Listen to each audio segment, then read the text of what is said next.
Maka pada tahun ke-9 dari pemerintahannya, dalam bulan yang ke-10, pada tanggal 10 bulan itu, datanglah Nebukadnezar, Raja Babel, dengan segala tentaranya menyerang Yerusalem.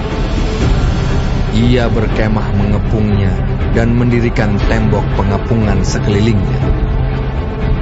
Demikianlah kota itu terkepung sampai tahun yang ke-11 zaman Raja Zedekia.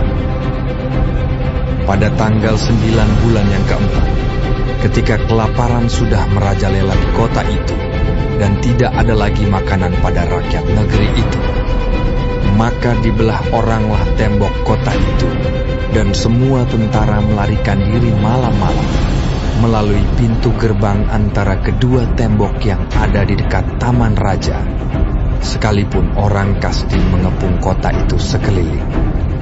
Mereka lari menuju ke Araba Yordan.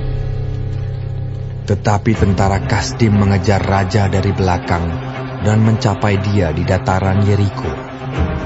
Segala tentaranya telah berserak-serak meninggalkan dia. Mereka menangkap raja dan membawa dia kepada Raja Babel di Ribla yang menjatuhkan hukuman atas dia. Orang menyembelih anak-anak Zedekia di depan matanya. Kemudian dibutakannya lah mata Zedekia, lalu dia dibelenggu dengan rantai tembaga dan dibawa ke Babel. Dalam bulan yang kelima pada tanggal 7 bulan itu, itulah tahun ke-19 zaman Raja Nebukadnezar, Raja Babel, datanglah Nebuzaradan, kepala pasukan pengawal, pegawai Raja Babel, ke Yerusalem. Ia membakar rumah Tuhan, rumah raja, dan semua rumah di Yerusalem. Semua rumah orang-orang besar dibakarnya dengan api. Tembok sekeliling kota Yerusalem dirobohkan oleh semua tentara Kasdim yang ada bersama-sama dengan kepala pasukan pengawal itu. Sisa-sisa rakyat yang masih tinggal di kota itu, dan para pembelot yang menyeberang ke pihak Raja Babel, dan sisa-sisa kalayak ramai diangkut ke dalam pembuangan oleh Nebuzaradan, kepala pasukan pengawal itu. Hanya beberapa orang miskin dari negeri itu ditinggalkan oleh kepala pasukan pengawal itu untuk menjadi tukang-tukang kebun anggur dan peladang-peladang. Juga tiang-tiang tembaga yang ada di rumah Tuhan, dan kereta penopang dan laut tembaga yang ada di rumah Tuhan dipecahkan oleh orang Kasdim, dan tembaganya diangkut mereka ke Babel. Kuali-kuali, penyodok-penyodok, pisau-pisau dan cawan-cawan, dan segala perkakas tembaga yang dipakai untuk menyelenggarakan kebaktian diambil mereka.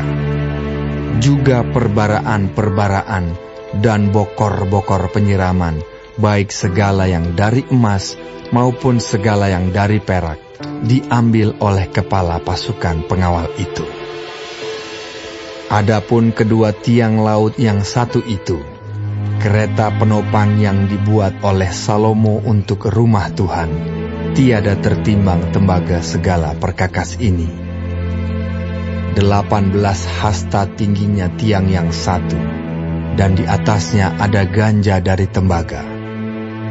Tinggi ganja itu 3 hasta, dan jala-jala dan buah-buah delima ada di atas ganja itu sekeliling. Semuanya itu tembaga. Dan seperti itu juga tiang yang kedua, disertai jala-jala. Lalu kepala pasukan pengawal itu menangkap Seraya, imam kepala, dan Zefanya, imam tingkat 2, dan ketiga orang penjaga pintu. Dari kota itu ditangkapnya seorang pegawai istana yang diangkat mengepalai tentara, dan 5 orang pelayan pribadi raja yang terdapat di kota itu, dan panitera panglima tentara yang mengerahkan rakyat negeri menjadi tentara, dan 60 orang dari rakyat negeri yang terdapat di kota itu. Nebuzaradan, kepala pasukan pengawal, menangkap mereka dan membawa mereka kepada Raja Babel di Ribla. Lalu Raja Babel menyuruh membunuh mereka di Ribla, di tanah Hamat. Demikianlah orang Yehuda diangkut ke dalam pembuangan dari tanahnya. Tentang rakyat yang masih tinggal di tanah Yehuda, yang ditinggalkan oleh Nebukadnezar, Raja Babel, diangkatnyalah atas mereka Gedalia bin Ahikam bin Safan.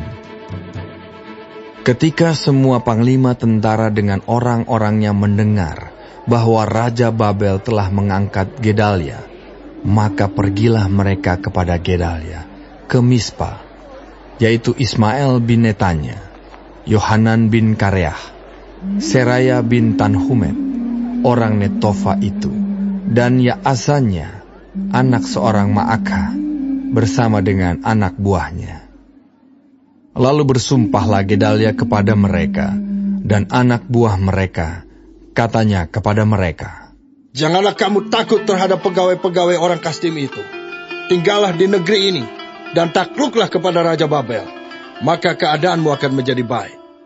Tetapi dalam bulan yang ke-7 datanglah Ismael bin Netanya bin Elisama, seorang yang asalnya dari keturunan raja, dan 10 orang bersama-sama dengan dia. Mereka membunuh Gedalia dan orang-orang Yehuda dan orang-orang Kasdim yang ada bersama-sama dengan dia di Mispa.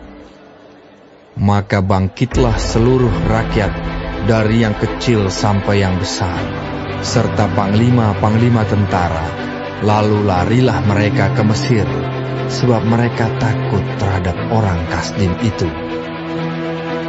Kemudian dalam tahun ke-37 sesudah Yoyakim, Raja Yehuda dibuang, dalam bulan yang ke-12, pada tanggal 27 bulan itu, maka Ewil Merodah, Raja Babel, dalam tahun ia menjadi raja, menunjukkan belas kasihannya kepada Yoyakin, Raja Yehuda, dengan melepaskannya dari penjara.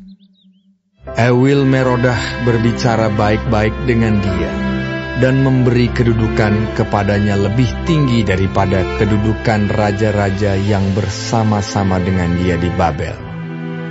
Ia boleh mengganti pakaian penjaranya, dan boleh selalu makan roti di hadapan raja selama hidupnya. Dan tentang belanjanya, raja selalu memberikannya kepadanya, sekadar yang perlu tiap-tiap hari selama hidupnya.